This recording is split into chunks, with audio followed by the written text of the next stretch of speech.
အားလုံးပဲမင်္ဂလာပါကျွန်တော်တို့ရဲ့ podcast အစီအစဉ်လေးကနေပြန်လည်ကြိုဆိုလိုက်ပါတယ်ဆိုတော့ဒီနေ့မှာကျွန်တော်တို့ကနည်းနည်းလေးပေါ့နော်စိတ်ဝင်စားဖို့ကောင်းအောင်ဆိုပြီးတော့စီစဉ်ထားတာလေးရှိပါတယ်အဓိကဘာလဲဆိုတော့ကျွန်တော်တို့ podcast တွေတင်ဆက်လာတာလည်းဒါဗီဒီယိုဆိုလို့ရှိရင်လည်းတော်တော်များများရှိပြီပေါ့နော်ဆိုတော့တော်တော်များများရှိတဲ့အနေအထားမှာဘယ်လိုခေါ်မလဲဆိုတော့ podcast ဒီပဲနားထောင်တာခါလေးကြားလို့ရှိရင်လည်းဒါ Korean Novels တွေအနေနဲ့ပြင်းဖို့ကောင်းလောက်လိမ့်မယ်လို့ခံစားရတယ်ဆိုတော့ဒီနေ့မှာကျွန်တော်တို့ကdebate အစီအစဉ်လေးရှိတယ်နော် debate အစီအစဉ်ကတခြားမဟုတ်တော့နည်းနည်းတော့သိရမလားဘယ်လိုခေါ်မလဲအင်အားမမျှဘူးပေါ့ဗျာသိရမလားဆိုတော့ဒါပေမဲ့လည်းကြည့်ပါဒီနေ့ရဲ့အဓိကကကျွန်တော်တို့ podcast အစီအစဉ်လေးဆိုတာထက် topic ကတော့ tech versus climate လို့မြင်ရတယ်ဆိုတော့အခုရှိနေတဲ့ podcast host 3ယောက်က tech ဘက်မှာပေါ့နော် AI ဆိုတာဒီကဘာကြီးကိုတကယ်ကယ်တင်နိုင်လားဆိုပြီးတော့ positive ဘက်ကနေပြီးတော့ပြောသွားလိမ့်မယ် Okay ဒါပေမဲ့ဘသူက negative ပြောမှလဲဆိုရင်ကျွန်တော်ကိုယ်တိုင်သူတို့ပြောတဲ့ positive တွေကို agree မလုပ်ဘဲနဲ့ဘယ်လိုမျိုး negative ပုံစံမျိုးတွေနဲ့ကျွန်တော် Novas တွေကိုတင်ဆက်မလဲဆိုတာကိုအစအနေအဆုံးထိကြည့်ပေးဖို့ညွှန်လင့်ပါတယ်ဆိုတော့ကျွန်တော်အဓိကအကြောင်းအရာလေးကိုမသွားခင်ကျွန်တော်ရဲ့ဒီနေ့ topic လေးကိုနည်းနည်းလေး introduce လုပ်ချင်တယ်ပေါ့နော်ဆိုတော့ဒီနေ့ရဲ့ topic က tech versus climate can AI save the earth ပေါ့နော်ဆိုတော့ AI ဒီကဘာကြီးကိုကယ်တင်နိုင်လားဆိုတဲ့အကြောင်းအရာကိုမပြောခင်ဒါကျွန်တော်က AI ဆိုတာဘာလဲအဲ့လေးကိုအဓိကပြောချင်တယ်ဆိုတော့ကျွန်တော်တို့ဘယ်လိုခေါ်မလဲအခုကျွန်တော်အပါဝင်ဒါကျောင်းသားတွေတော်တော်များများဒါ business ဒီလုပ်နေတဲ့သူတွေတော်တော်များများကပေါ့နော်ဒီ AI ကိုသုံးကြတယ်သုံးတယ်ဆိုတဲ့အခါမှာလည်းရိုးသုံးတာမျိုးမဟုတ်ဘဲနဲ့ဒါ business လုပ်တဲ့သမားတွေဆိုလို့ရှိရင်ပို့ပြီးဟိုဖြစ်ပါတယ်ကျွန်တော်တို့ဒီ poster တွေဆွဲတာတို့ဒါပြီးတော့ကျွန်တော်တို့နောက်ထပ်ဘယ်လိုခေါ်မလဲ script တွေရေးခိုင်းတာတို့ဒါကျွန်တော်တို့ဆိုလို့ရှိရင်လည်းဒါ script တွေရေးခိုင်းတာဘာညာရှိပါတယ်ဒါပေမဲ့ကဘာကြီးနဲ့ပတ်သက်သွားပြီးအခါတဘာဝပတ်ဝန်းကျင်နဲ့ပတ်သက်သွားတဲ့အခါမျိုးတွေမှာရောတေချာတဲ့အရာတွေရှိလားဖြစ်နိုင်တဲ့အရာတွေရှိပါမလားဒါကျွန်တော်အနေနဲ့လည်းဘယ်လိုခေါ်မလဲနည်းလေးတော့တနည်းဝင်မိတယ်ဆိုတော့အဲ့တနည်းကိုဘယ်လိုခေါ်မလဲ AI for the earth ဆိုတာဘာလဲဆိုပြီးတော့ကျွန်တော်ကတော့ပြောချင်တယ်ဆိုတော့ AI for the earth ကတော့ဒါဥပမာပြောရမယ်ဆိုလို့ရှိရင်အရင် positive ပြောလို့ရှိရင်လည်းဟဲ negative ပြောမယ်ဆိုတဲ့သူက positive တွေပြောနေတယ်ဆိုတခါထင်နေမှာဆိုလို့နည်းနည်းတော့ပြောလိုက်ပါဆိုတော့အဓိကကဘာလဲဆိုရင်ကျွန်တော်တို့ဒီ AI for the earth ကပတ်ဝန်းကျင်ကိုကာကွယ်ဖို့တဲ့ပြီးတော့နောက်ထပ်ရာသီဥတုပြောင်းလဲမှုတွေနဲ့ဒီရေရှည်တည်တံ့ဖွံ့ဖြိုးမှုတွေအတွက်အဓိကရေးပါတဲ့အရာရောက်တယ်ဆိုပြီးတော့မှဒါသူတင်နာစာတန်းချက်တွေအရကျွန်တော်တို့သိရှိရတယ်ပေါ့နော်ဆိုတော့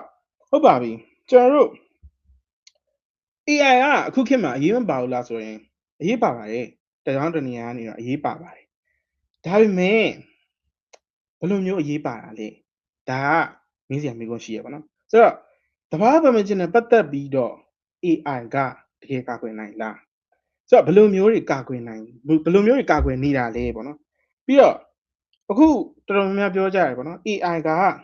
ဒီစွမ်းအင်စနစ်တွေပြီးတော့ transportation လို့ခေါ်တဲ့တည်ယူပို့ဆောင်ရေးတွေနဲ့ပတ်ဝန်းကျင်ဆိုင်တဲ့ data အချက်လက်တွေကိုစီမံခန့်ခွဲတဲ့နေရာမှာ AI ဒီအရန်ကိုမှနာမည်ကြီးတယ်လို့ပြောကြတယ် Okay ဆိုတော့ AI ကတော့ဒီလိုမျိုးရှိရပေါ့နော် Okay ဆိုတော့ AI ကဘယ်လိုမျိုးကဘာကြီးကိုကယ်တင်နေတာလဲဆိုတော့အခုချိန်မှာတော့တကယ်အကြောင်းအရာကိုရောက်လာပြီပေါ့နော် AI ဘယ်လိုကယ်တင်နေရလဲ AI ကကဘာမြင်ကြီးကိုတဘာဝပတ်ဝန်းကျင်ကိုဘယ်လိုမျိုးအထောက်အကူဖြစ်တဲ့နည်းတွေနဲ့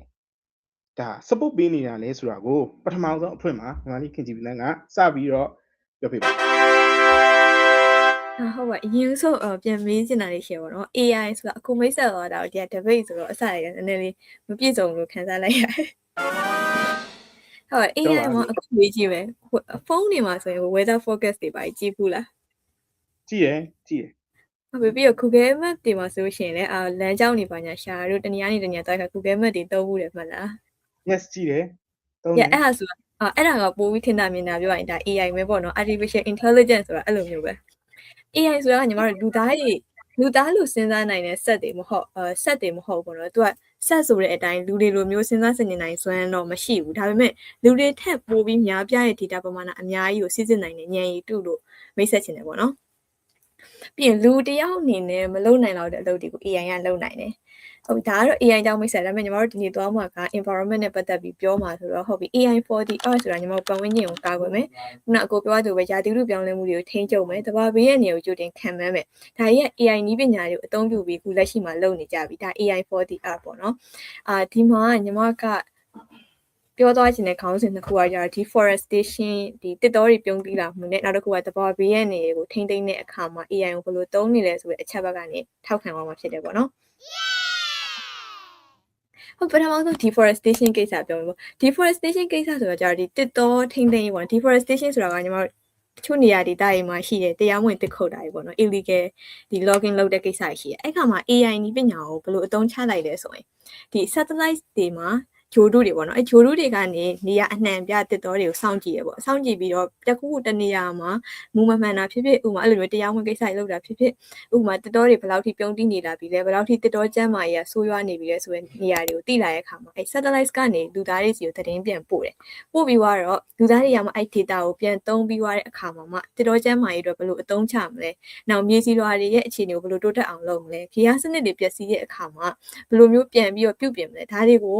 လူသားတွေကအချိန်တိုအတွင်းပို့ပြီးတည်လာနိုင်တယ်ပေါ့နော်ပို့ပြီးတော့တိတိကျကျပြောရမယ်ဆိုရင်ညီမတို့ဒီ2019ကလာမသိဘူးနော်ဒီခုနှစ်အတိအကျညီမလည်းမမှတ်မိတော့အဲ့ဝင်းကျင်တုန်းကဒီ Microsoft AI ပေါ့အဲ့ Microsoft AI ကဒီ Amazon တော့ကိုစောင့်ကြည့်တဲ့အခါမှာသူတို့ scientist တွေနဲ့ပူးပေါင်းပြီးတော့ research အချိန်ကာလတော်တော်လုပ်ခဲ့ကြတယ်လုပ်ခဲ့ကြတဲ့အခါမှာအဲ့ဒီ scientist တချို့ကပြောရပေါ့နော်ဒီ AI နည်းပညာကြီးရဆိုရင်တဲ့အနာဂတ်မှာဒီရာသီဥတုပြောင်းလဲတာတွေမကဘူးပေါ့နော်တဘာတရားကြီးကိုထိမ့်သိမ့်ဖို့အတွက် game changer ပေါ့နော်ပို့ပြီးတော့ပြောမယ်ဆိုရင်လုံးဝက positive ဘက်ကိုအရန်သွားတဲ့စနစ်ကြီးတစ်ခုလို့သိပ္ပံပညာရှင်တွေကထောက်ခံကြတယ်ထောက်ခံကြတဲ့အခါမှာနောက်ထပ် AI နဲ့ပြန်ပြောမယ်ဆိုရင်လည်းတချို့ကလည်းဒီ digital out ပေါ့နော်တဘာဝတရားကြီးကတဘာဝမဆန်တော့ပဲနဲ့ digital ဖြစ်နေပေါ့နော်ဒီလူတွေထက်ဆိုင်ကစက်တွေကိုပို့သုံးလာတဲ့ model တွေကိုသုံးနေကြရလို့လည်းပြောကြတယ်ဒါပေမဲ့ညီမတို့အဲ့ AI သုံးလာတာကိုထောက်ခံတယ်ပေါ့နော်ဘာကြောင့်လဲဆိုတော့ခုနပြောရသလိုပဲတစ်တော်တွေမှာတရားဝင်တစ်ခုတ်တာမြေစီတော်ပျက်စီးနေတာဒါတွေကို government agency တွေကိုဒီ AI နည်းပညာတွေကထောက်လှမ်းပေးနိုင်တယ်ကွာထောက်လှမ်းပေးပြီးတော့အချိန်နဲ့တပြေးညီလိုအပ်တဲ့ဒီ response တွေကိုလည်းလုပ်ဆောင်နိုင်တယ်ဒါကြီးကြောင့်ညီမတို့ AI ကိုအရင်သဘောကျရပေါ့နော်ပြီးတော့ပြောလို့ရသေးတာကဘာရှိသေးဦးမလဲဆိုရင်ဒီတဘာဝဘီရဲ့နေရာကိစ္စကိုထပ်သွားလိုက်မယ်တတော်ပြုံးတည်ရပြီးတော့တဘာဘီရဲ့နေရာမှာဆိုရင်ညီမတို့ဒီ natural disaster ပေါ့နော်အဲ့ကြောင့်ပြောလိုက်တာ ਨੇ မြင်လို့ရရေကြီးတာမုန်တိုင်းတိုက်တာအပူလှိုင်းအေးလှိုင်းမီးလောင်တာဒါတွေပေါ့နော်အဲ့အစရှိတဲ့ပြင်အများကြီးရှိရကွာအဲ့လိုတဘာဘေးရနေတွေကို AI ကိုသုံးပြီးတော့လေကြိုတင်ခံမှန်းလာနိုင်တာအများကြီးပဲပေါ့နော်ဘာလို့လဲဆိုတော့ဒီ AI model ကဟိုမှာနှစ်စဉ်အလိုက်အဲ့လိုမျိုး data တွေအများကြီးစစ်တယ် analyze တေးချာလုပ်တယ်ပေါ့နော်လုပ်ပြီးသွားတဲ့အခါမှာဥပမာမိုးတက်လေပြင်းအခုကြတော့မယ်ဆိုရင်ကွာဒီနေ့မှာမိုးတက်လေပြင်းဘယ်နိုင်မှာကြမယ် maybe 9နိုင်လောက်ကမိုးတက်လေပြင်းကြမယ်လို့ခံမှန်းနေတာဒါဆိုအဲ့လိုမျိုးအချိန်ကိုတိတိကျကျနေပါတည်ရဲ့အခါမှာအဲ့ဒေတာမှာရှိတဲ့သူတွေကိုအချိန်မီနေရအနှံ့ကိုရွှေ့ပြောင်းဖို့တတိအများကြီးပေးနိုင်တယ်လေဒါကြောင့်ဒါတွေကအရင်အရေးကြီးရဲ့အရေးပါလာတဲ့အခုလက်ရှိမှာဆိုရင်အရေးပါလာတဲ့ဒီ AI ရဲ့အထောက်အထားတွေပေါ့နော်ဒါကြောင့်ခုနပြောရဆိုရင် early warning system ပြီးတော့နောက်ဆိုရင် climate adaptation တွေမှာဆိုလို့ရှိရင်လည်းဒီဥပမာဂျပန်နိုင်ငံဆိုရင်လည်းကြည့်လို့ရတယ်ပေါ့နော်သူတို့စီမှာဆိုရင်ငလျင်အရန်ပြင်းတက်တယ်ငလျင်ရန်ပြင်းတက်တော့သူတို့အဆောက်အဦတွေမှာဆိုရင်ငလျင်တန်ကိုဘယ်လိုမျိုးခံနိုင်အောင်infrastructure တွေတိစောက်မလဲပေါ့ကွာအဲ့လိုမျိုး disaster resilient ဖြစ်တဲ့ infrastructure တွေကိုလည်းပို့ပြီးတော့တိစောက်လာနေတယ်ဒါကြောင့်ညီမတို့ဒီ AI ဆိုလို့ရှိရင်ဒီရာသီဥတုပြောင်းလဲတာဖြစ်ဖြစ်ဒီတဘာဝ natural disaster တွေအများကြီးမှာပို့ပြီးတော့ကြိုတင်ခံမှန်းနိုင်တဲ့အတွက်ရွာဒေတာလူတွေဖြစ်ဖြစ်အဲ့ဒေတာမှာရှိတဲ့သူတွေကိုအသက်သေဆုံးမှုတွေညော်နေအောင်ပြီးမှပစ္စည်းဆုံးရှုံးမှုစီးစိမ်ဥစ္စာဆုံးရှုံးမှုဒါတွေအများကြီးရှော့ချနိုင်အောင်လုပ်လာပေးနိုင်တယ်ပေါ့နော်ပြီးတော့2020ခုနှစ်ကဆိုရင်လည်းအဲ့ဒီဥပမာတစ်ချက်အနေနဲ့ပြောရမယ်ဆိုရင်ပေါ့နော်အိန္ဒိယနိုင်ငံမြန်မာနိုင်ငံနဲ့ဘေဂျင်းကပ်ပေါ့နော်အိန္ဒိယနိုင်ငံမှာဆိုလို့ရှိရင်လည်းရေကြီးဖို့အနေအလားအလာတစ်ခုရှိခဲ့တယ်အဲ့ဒါကို AI နည်းပညာကိုအသုံးပြုပြီးတော့ရေကြီးမှုကိုအချိန်မီတတိပေးခဲ့တယ်ကွာအဲ့ညမှာဆိုရင်လူတွေအများကြီးအသက်ကိုကာကွယ်နိုင်ခဲ့တယ်ဒါကကောင်းတဲ့အချက်ပဲလေဟုတ်တယ်မလားအဲ့တော့ညီမတို့ဒီအချက်တစ်ချက်ကနေသစင်ပေါ့နော်ဒီ AI model တွေကလူတွေရဲ့ဘေးရန်နေရတွေနဲ့တဘာဝအနာဂတ်မှာဖြစ်လာနိုင်တဲ့တဘာဝဘေးတွေကိုအေကံမှုချကာကွယ်နိုင်တယ်ဆိုပြီးတော့ထောက်ပြချင်တာပေါ့နော် ရုပ်ကြီးကကြည့်နေရအရင်ငြင်းဖြစ်နေတယ်ဒီလေ ဘယ်လောက်ပဲလားဆက်ပြောချင်တာရှိသေးတယ်ဒီလောက်ပဲအခုကဘယ်လောက်ညင်မလဲဆိုတာသိချင်တယ် โอเคဆိုတော့အခုနပြောသွားရပါတော့ဂျိုဒုအကြောင်းနဲ့စားလိုက်မယ်ဂျိုဒုအကြောင်းနဲ့မစားခင်အရင်ဆုံးအခုအပိုင်းလိုက်တွေပြောသွားမယ်ဆိုတဲ့အနေထားမှာအခုပြောမယ် host တွေကိုမေးခွန်းတစ်ယောက်တစ်ခုချင်းစီမေးချင်တယ်အဲ့မေးခွန်းကိုအကယ်၍ဖြေနိုင်တယ်ဆိုရင်အခုချက်ချင်း AI ဒီကောင်းပါတယ်ဆိုတဲ့ဘက်မှာအကိုရက်တည်လိုက်မယ်โอเคဆိုတော့ပထမအောင်ဆုံးပေါ့ AI ကိုဖန်တီးခဲ့တာဘာလို့လဲဒါမေးစရာရှိတယ် AI ကိုဖန်တီးခဲ့တာဘာလို့လဲတစ်တော်ပြုံးတီးမှုဆိုတဲ့အရာတွေကိုမပြောခင်အခုနဂျိုဒုအကြောင်းပြောသွားတယ်ဟုတ်ပြီအဲ့ဒီဂျိုဒုအကြောင်းနဲ့ပတ်သက်ပြီးတော့ပြောစရာရှိရပေါ့အခုန satellite တွေသုံးတယ်အခုနပြောသွားတယ်နော်ပြောသွားတယ်ဆိုတဲ့အနေထားမှာဘယ်လိုဖြစ်လဲဆိုတော့ဟုတ်ပြီသုံးတယ်ဆိုတဲ့ဥစ္စာကသုံးတယ်ဆိုတဲ့နေရာမှာပဲပြီးသွားတာမဟုတ်ဘူးသုံးလိုက်ပြီးတော့အခုနပြောသွားတယ်တဘာဝတရားကြီးကိုကာကွယ်မယ်ဟုတ်တယ်နော်အခုနပြောသွားတဲ့ AI စနစ်ကိုသုံးလိုက်လို့လေးလာတွေ့ရှိချက်တွေရပြောပါဆိုရင်ဒါ AI ပေါ့နော် Open AI ChatGPT 3လို့ပြောလို့ရတယ်အဲ့ဒီ version ကိုမိတ်ဆက်လိုက်တဲ့အချိန်ဟုတ်ပါတယ်ဂျိုဒုကိုလည်းဒါသုံးလိုက်တဲ့အချိန်ပေါ့အဲ့လိုသုံးလိုက်တဲ့အချိန်မှာသုံးလိုက်တယ်ဆိုတဲ့ဥစ္စာကရိုးပြီးသွားတာမှမဟုတ်တာကာဗွန်ဒိုင်အောက်ဆိုက်တန်900ထွက်တယ်ဆိုတဲ့အနေထားမှာတဘာဝပတ်ဝန်းကျင်ကိုထိခိုက်တယ်လို့ပြောလို့မရဘူးလားဒါမေးစရာမေးခွန်းရှိတယ်လုံးတယ်လူသားရင်းမြစ်တွေသုံးတယ်ဘာကြောင့်သုံးတာလဲ AI ကအခုနပြောသွားတဲ့ဥစ္စာသုံးလိုက်လို့ဟုတ်တယ်နော်သုံးလိုက်လို့ဖြစ်ပျက်သွားတဲ့ဥစ္စာတဘာဝပတ်ဝန်းကျင်ကိုထိခိုက်သွားတယ်လေအဲ့ဒါကို AI ကောင်းတယ်လို့ပြောလို့မရဘူးdon't agree မဖြစ်ဘူးဘာကြောင့်လဲဆိုတော့ကာဗွန်ဒိုင်အောက်ဆိုက်ထွက်တယ်ကာဗွန်ဒိုင်အောက်ဆိုက်ကြောင့်လူပေါင်းဘယ်နှယောက်ဘယ်နှထောင်ဘယ်နှပေါင်းတွေတိတ်သွားပြီရေမတွက်နိုင်လောက်အောင်ထိဆုံးရှုံးပြီးသွားပြီဆုံးရှုံးသွားတဲ့လူသားတွေပြန်ဖက်ဆယ်လို့ရတာမရဘူးဆိုတော့အဲ့လိုပြန်ဖက်ဆယ်လို့မရတော့တဲ့အခါမှာ AI ဒီအခုအချိန်မှာ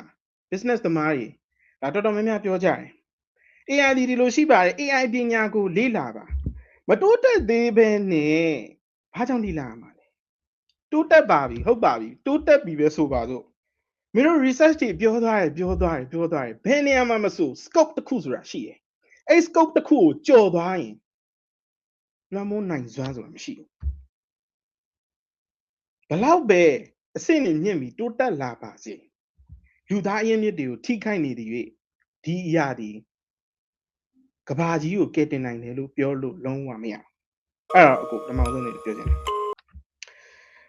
နောက်တစ်ခု data အရေးသွေးလို့ပြောလို့ရတယ်တိကျမှုအကြောင်းပြောချင်တယ်အခုနဂျိုဒုပုံရိပ်တီကို capture လုပ်တယ်အဲ့လိုလုပ်တဲ့အနေထားမှာစစ်တမ်းတစ်ခုရဲ့ကောက်နှုတ်ချက်အရကယ်လီဖိုးနီးယားပြည်နယ်မှာဂျိုဒု data တွေကွဲလွဲမှုတွေအများကြီးဖြစ်တယ်အဲ့လိုဖြစ်တဲ့အခါမှာဘာဖြစ်လဲဆိုရင်စီးပွားရေးတွေထိခိုက်တယ်အဲ့လိုထိခိုက်တော့ထပ်ဘာဖြစ်သေးလဲသူတို့ရဲ့တစ်တော်ပြုံးတီးမှုဆိုတဲ့ဥစ္စာဒီလုံးဝမှ effective မဖြစ်တဲ့ AI စနစ်တစ်ခုကိုသုံးလို့သူတို့ဒီအများကြီးထိခိုက်ပါတယ်ဆိုတော့သတင်းတွေအဲ့ဒီတော့အများကြီးပဲ internet ပေါ်မှာပြန့်နှံ့သွားတယ်တရားတစ်ခုရှိမယ်တရားတစ်ခုဘယ်လိုခေါ်မလဲဆိုရင်တစ်တော်တွေရေရှည်တည်တံ့ဖို့အတွက်အခုနပြောသွားတယ် AI စနစ်ကိုသုံးတယ်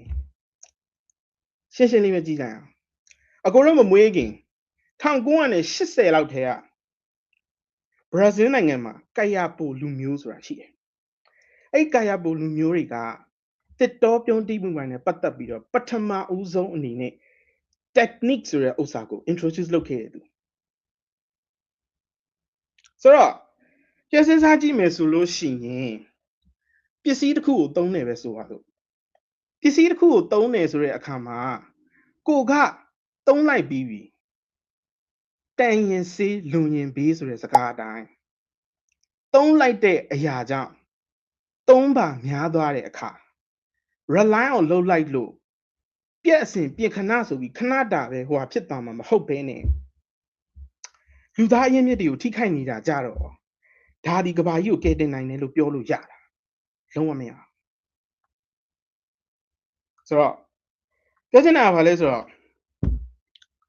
အဓိကနဲ့တာမညာကိုခွဲခြားတတ်ဖို့တွေ့ခွဲခြားတတ်တဲ့အခါမှာဒါလျင်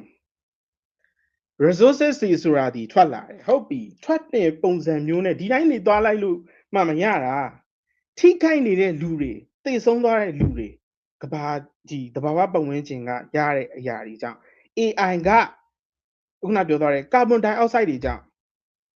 ဖြစ်လာတဲ့အရာတွေလူတွေထောင်ပေါင်းများစွာတည်သွားတဲ့အခါမျိုးတွေကြတော့အဲ့ဒါကို AI က can AI save the earth လို့ပြောလို့ရတာလုံးဝမရလုံးဝမရဆိုတော့အကိုကတော့အခုဒီအပိုင်းမှာဒီလောက်နဲ့ပဲဒါခြေပတဲ့စကားပြောချင်တယ်ဆိုတော့ညီမလေး KGB တဲ့အနေနဲ့အကိုခုနမေးသွားတဲ့မေးခွန်းလေးကိုချက်ဖြေပါမေးခွန်းလေးတစ်ချက်တော့ပြန်ပြောပါလားနင်းနေတာလူသားရေးပေါ့နော်လူသားရေးမြင်ရှိတယ် AI ကိုဖန်တီးတာဘာလို့လဲ tech ပစ္စည်းတွေပြတ်သွားရင်ဘယ်သူအရင်ပြင်လာလဲအဲ့ဒါဖြေပြပါအဲ့ဒါကိုအရင်ဖြေရတော့ညအဲ့ဒီ AI ကိုဘယ်သူတည်ထွင်လဲဆိုတဲ့မေးခွန်းကိုဖြေဖို့ရကြတော့ဒီညီမအနေနဲ့ knowledge အရပြောရရင်လည်းဒီ AI ကိုတည်ထွင်တဲ့သူဆိုတာကြီးကိုတိတိကျကျရေတော့ပြောပြလို့တော့ဒီမှာချက်ချင်းမရအောင်လို့တော့အမှပွင့်လင်းပြောချင်တယ်ပြီးတော့ပြောချင်တာက AI ကိုတည်ထွင်နေဆိုတာကဒီသိပ္ပံပညာရှင်တွေများစွာ engineer ပေါင်းများစွာဒါတွေအကုန်လုံးပေါင်းဆက်ပြီးတော့မှဒီနည်းပညာဆိုတာကိုတည်ထွင်လိုက်တာပေါ့နော်ပြီးတော့ဒီမှာအဲ့ဒါဆိုရင်အဲ့ဒါတွေကဘာတွေလဲလူသားအရင်းမြစ်တွေမဟုတ်လားဟုတ်တယ်လေလူတွေကနေပဲတည်ထွင်လိုက်တာလေအဲ့ဒါကို can AI save the earth ဆိုတော့ဖြစ်နိုင်ပါမလားဖြစ်နိုင်တယ်လို့ညီမထောက်ခံပဲကွာဘာလို့လဲဆိုတော့ခုနအကူပြောရရင်အများကြီးပဲညင်းကျင်တာကြီး။ဘာကြောင့်လဲဆိုတော့အကူပြောရရင်ကာဗွန်ထုတ်လွှတ်မှုကြောင့်လူပေါင်းများစွာတည်နေတယ်ဟုတ်တယ်နော်ဟုတ်တယ်အဲ့ဆိုဒီကာဗွန်ပြောနေတာဒါပေမဲ့တကယ်ကမ္ဘာလုံးဆိုင်ရာ research နဲ့ပေါ့နော်ဖတ်ထားတာတော့ပြန်ပြောရမယ်ဆိုရင်ညီမတို့ဒီကာဗွန်ကဒီ AI ကနေကာဗွန်ထုတ်တာဟုတ်တယ်ဒါပေမဲ့ rate ကိုပြန်ပြီးနှိုင်းရှင်မယ်ဆို AI ကထုတ်တဲ့ကာဗွန်ထက် AI ကရှော့ချပြီးတဲ့ကာဗွန်ပမာဏကပိုများတယ်ဆိုတော့အကူမသိဘူးလားသိတယ်ဟုတ်တယ်အဲ့ဒါကြောင့်ဘာလဲဆိုတော့အဓိကဘာလဲဆိုတော့အဲ့ဒါဒီ resources အရာအကူပြပြထိခိုက်သွားတဲ့ percentage ကိုပြန်ကြည့်လိုက်မှဆိုရင်လူသားအရင်းမြစ်က 54% ပိုပြီးထိခိုက်တယ်ဟုတ်ပြီကွာဒီမှာပြောချင်တာက AI ကိုသုံးတဲ့အခါမှာညီမတို့ဒီတဘာပြေးကြိုတင်ခံမဲ့တာခုနအများကြီးပြောခဲ့ရပေါ့နော်ဒီညမှာအဲ့ဒီစွမ်းရည်တွေကိုသုံးရကွာ AI လျှက်စစ်တွေသုံးရတာမှန်တယ်အဲ့ခါမှာဒီ solar energy တွေ wind energy တွေကိုလည်းပြန်ပြီးအစားထိုးသုံးနေတဲ့စနစ်တွေလည်းရှိလာနေပြီပေါ့နော်ဒါကြောင့်ညီမပြောချင်တာက AI ဟာလည်းတဖြည်းဖြည်းနဲ့ပို့ပြီးတော့ကဘာကြီးကိုကာကွယ်လို့ရအောင်ပေါ့ပါရှိခဲ့အနေထားအရဒါဒီတိုးတက်တယ်လို့ပြောလို့မရအောင်လူသားတွေကိုမဖုံးလန်းနိုင်သေးဒါဒီတိုးတက်တယ်ပြောလို့မရအောင်သုံးလိုက်တဲ့ပစ္စည်းတစ်ခုကလူသားတွေပေါ်မှာလည်း effective ဖြစ်ရမယ်သုံးလိုက်တဲ့အရာတစ်ခုကြောင့်အတိုင်းတာတစ်ခုထိကိုကြော်လွန်ပြီးတော့ရေရှည်သုံးနိုင်အဲ့ဒါမှပစ္စည်းတစ်ခုဒါမှမဟုတ် tech တစ်ခုဒီအောင်မြင်တယ်လို့ပြောလို့ရတယ်အခုချိန်မှာဒါကြီးကို introduce လုပ်ပါတယ်တိုးတက်လာပါမယ်ဆိုပြီးတော့လူသားတွေသုံးနေကြတာတော့ဘယ်လိုသုံးနေကြလဲတော့အကိုလည်းမသိဘူးပေါ့နော်ဒါပေမဲ့အကိုကတော့ဖြစ်နိုင်တယ်မဖြစ်နိုင်ဘူးဆိုတာထက်ဖြစ်နိုင်တဲ့အရာကိုပဲလက်ရှိနေထားမှာသုံးဖို့များတယ်ဟုတ်ပြီဒီမှာပြောချင်တာ AI ဆိုတာကခုနအကိုပြောခဲ့တယ်ဘယ်သူဖန်တီးရလဲပေါ့နော် AI ဆိုတာလူသားကြီးဖန်တီးရပဲလေဟုတ်တယ်မလားဟုတ်တယ်အဲ့ကောင်ကလူတယောက်တည်းဖန်တီးရတော့မဟုတ်ဘူးလူပေါင်းများစွာတော့ပညာရှင်ပေါင်းများစွာစုပေါင်းပြီးဖန်တီးထားပါတော့လက်ခံတယ်အဲ့ဒီတဖြည်းဖြည်းတိုးတက်လာအောင်ဖန်တီးနေကြအခုပြောသလိုပဲဒီ AI ကြောင့်လူသားကြီးရပြန်ထိခိုက်တာမှန်တယ်ကွာဒါပေမဲ့ဒီနေရာမှာပြောချင်တာက AI ဆိုတာကိုလူကတီထွင်တဲ့အတွက်ကြောင့်အကဲလူသားကြီးကိုယ်တိုင်မထိခိုက်ရှင်ဘူးဆိုလို့ရှိရင်အဲ့တီထွင်ကြတဲ့ရပေါ့နော်ဒီလူတွေဘက်ကပို့ပြီးတော့တိတိကျကျနဲ့ကွာကောင်းမွန်အောင်ဒါquality ကောင်းနဲ့တော့ပို့ပြီးဖန်တီးနိုင်မယ်ဆိုရင်ဒါကလူသားတွေရောတဘာဝတရားကြီးတော့အဲ့မှာပြောတရားတစ်ခုရှိရယ် quality ကောင်းနဲ့ဖန်တီးနေဆိုတာဟုတ်တယ်ဒါပေမဲ့ AI ကို introduce လုပ်တော့အခုနလိုပဲ California ပြည်နယ်မှာလိုပဲထိခိုက်သွားတယ် ဒါဒီ first introduce လုပ်တော့လို့ဖြစ်တာဒါပေမဲ့နောက်ပိုင်းမှာတိုးတက်လာတာမတိုးတက်လာလို့အခုလည်းမသိဘယ်လိုမျိုးတွေလူတွေဘယ်လိုမျိုးတွေတုံးပြီးတော့ဘယ်လိုမျိုးတွေစီးပွားရေးမှာဖြစ်ပြီးတော့လူသားတွေသိနေတာတော့အများကြီးပဲ CNN news တွေ Adora news တွေအများကြီးပဲအမှလူသားရင်းမြစ်တွေသိတယ်ကာဗွန်ဒိုင်အောက်ဆိုက်ဘာမှဘာပြုတ်လိုက်လို့ဒီလိုမျိုးတွေသိသွားတယ်ကဘာကြီးတက်နေတာပြောချင်တာကွာဒီကဘာဝတရားကြီးထိကြိုက်နေရလဲမှန်တယ်လူတွေလည်းထိကြိုက်နေရမယ်ဒါပေမဲ့ဒါက AI ရဲ့အပြစ်မဟုတ်ဘူးကွာပြောမယ်ဆိုလူတွေရဲ့အပြစ်ပဲဘာကြောင့်လဲဆို AI ကလူတွေလိုမစင်စားတတ်ဘူးမမှန်းစားတတ်ဘူးမှန်တယ်နော်ပြီးတော့သူရတဲ့ data အတိုင်းပဲအလုပ်လုပ်တယ်ဟုတ်တယ်မလားပြီးတော့အခုပြောရတဲ့ data ရဲ့အရေးအသွေးဆိုပြီးပြောရတယ်အဲ့ခါမှာ AI ရဲ့ accuracy သူ့ရဲ့တိကျတေချာမှုမြင့်လားနှိမ့်လားဆိုတာလူတွေကပေးတဲ့ data ပေါ်မှာမူတည်ရကွာကဲလူတွေက data ကောင်းကောင်းပေးရင် AI ရဲ့ accuracy ကလည်းမြင့်မယ် data ကမကောင်းဆိုရင်သူ့ရဲ့no agree ဖြစ်လို့agree ဖြစ်လို့အခုချိန်မှာခဏလေးဓာတ်ပေါက်တပုံထုတ်ခိုင်းတယ်ဥပမာပေးခြင်းတယ်ဓာတ်ပေါက်တပုံထုတ်ခိုင်းတယ်ဆိုတဲ့အခါမှာလူတစ်ယောက်က prompt writer တစ်ယောက်ဆိုပါစို့အဲ့ prompt writer တစ်ယောက်က prompt ကိုတေချာရေးလိုက်တယ်ရေးပြီးတော့မှဓာတ်ပေါက်တပုံထုတ်ခိုင်းတဲ့အခါမှာထွက်လာတဲ့ဓာတ်ပုံဒီအခုနလိုတိကျတေချာမှုကိုလှုပ်ထားပါလျက်နဲ့ AI ကလူတွေဘယ်လောက်ပဲဖန်တီးထားပါစေဟုတ်တယ်နော်တိုးတက်တယ်ဆိုရင် version တွေထွက်လာတယ်အသစ်ပေါင်းများစွာထွက်လာတယ် AI ဒီ ChatGPT တခုတည်းပဲပြောလို့မရဘူးဖိုးဘာဖြစ်စားဖြစ်အများကြီးရှိတယ်တိုးတက်သွားပါပြီဆိုတဲ့အခါမှာဒါဒီလူသားအမှားလို့ပြောလို့မရဘူး AI ရဲ့စနစ်ချို့ယွင်းမှုကြောင့်ရှိတယ်ဘာကြောင့်လဲဆိုတော့ AI ဖန်တီးတဲ့ ChatGPT 3ကို introduce လုပ်တဲ့အခါမှာသူတို့ဒီICT သမားတွေရေလဲကိုမှတေချာ focus ထားပြီးတော့မှ system ကြီးတစ်ခုလုံးတိစောက်ထားတာအဲ့ဒါကိုလူသားအမားလို့ပဲပြောလို့ရမလဲအချိန်တစ်ခုပေးထားပြီးသွားတဲ့အခါမှာအဲ့ဒါကိုလူသားတွေရဲ့အပြစ်လို့ပဲပြောလို့ရမလဲဒါတော့ agree မဖြစ်ဘူးဟုတ်ပြီဒီမှာပြောချင်တာ prompt ကခုနပြောရလို့ဓာတ်ပုံထုတ်တယ်ပါထုတ်ပေမဲ့ဓာတ်ပုံကကိုလိုချင်တာလောက်မရဘူးဆိုတဲ့ concept မျိုးကိုပြောရတာဟုတ်တယ်မလားဟုတ်တယ်ဟုတ်ပြီကွာပြီးတော့ AI ကဟုတ်တယ်အဲ့ဒါတော့ထောက်ခံတယ်ကိုရီတခု prompt ကိုတိတိကျကျ 100% ပေးတယ်ဒါပေမဲ့ तू ကပြန်ထုတ်ပေးနောက်ဆုံးတော့ထောက်ခံရတာပဲမလားဟုတ်တယ်မလားနောက်ဆုံးတော့ထောက်ခံဒါထောက်ခံတယ်ဆိုတာလည်းဟုတ်တယ်လေဘာကြောင့်လဲဆိုတော့အရာလုံးကအကောင့်နဲ့အစိုးထွန်တွဲတယ်ဆိုတော့ပေါ့ကွာဒီ positive လည်းရှိတယ်လို့ negative လည်းရှိတယ်တချို့အရာတွေကတော့ထောက်ခံရမှလည်းရှိတယ်ပေါ့နော်လုံးဝကြီးစွညင်းလို့မရတဲ့အရာတွေလည်းရှိတယ်ဒီမှာခုနပြောရတဲ့ကိုရီးယား accept prompt ပေးလိုက်ပေမဲ့ AI ကဥမာဓာတ်ပုံကင်မရာတစ်ခုနဲ့ဓာတ်ပုံရိုက်လိုက်တယ်လို့ exactly ကွာ 100% တိတိကျကျထုတ်မပေးနိုင်ဟုတ်တယ်ဒါကဘယ်လိုလဲဆိုတော့ညီမတို့ဒီ artist တယောက်ကို idea ပေးလို့ပဲပေါ့နော် AI ကို artist လို့မြင်လိုက်ဥမာဒီလိုပုံလေးဆွဲချင်တယ်ဆိုလို့ရှိရင်သူကပကြီးဆွဲပြီးတဲ့ပုံမျိုးပဲ AI ဆိုတာလည်းအဲ့လိုစနစ်ပဲပေါ့နော်ဒီကင်မရာလိုမျိုးချက်ချင်းကိုရှိမှရိုက်ဆိုပြီး 100% မတူနိုင်ဘူးကွာကိုပေးတဲ့prompt ပေါ်မူတည်ပြီးတော့ तू ကဆွဲပေးရတဲ့အရာကွာဥမာကိုက prompt ဆိုရင်လူပုံစံပဲထားဒီဥမာအကိုပုံဆိုရင် AI ကိုပေးလိုက်ပေါ့ကွာဥမာအကိုရဲ့ပုံပန်းတဲ့ appearance ကို तू prompt ပေးဒါပေမဲ့ तू တိကျကျ 100% ထုတ်ပေးနိုင်တာဆိုမထုတ်ပေးနိုင်ဘူးလေဘာကြောင့်လဲဆိုတော့ तू ကဒီလူဆိုတာကိုလည်း तू ကိုယ်တိုင်မမြင်လိုက်ရဘူးကွာ तू မှရှိတဲ့ data နဲ့ပဲထုတ်ပေးရအကယ်အခုပုံကိုဒါကိုယ့်ရဲ့တကယ်လက်ရှိ real human ပုံကိုဒါပေးလိုက်မယ်ဆိုရင်တော့အဲ့ prompt ပေါ်မူတည်ပြီးတော့ဒီ human ပေါ်မှာကွာကိုပေးတဲ့ prompt လိုက်အင်ကြီးပြောင်းပေးဆိုအင်ကြီးပြောင်းပေးနိုင်တယ်ကွာအဲ့လိုမျိုးအများကြီး exactly ထုတ်ပေးနိုင်တယ်ဒါမျိုးညီမပြောချင်တာပေါ့နော်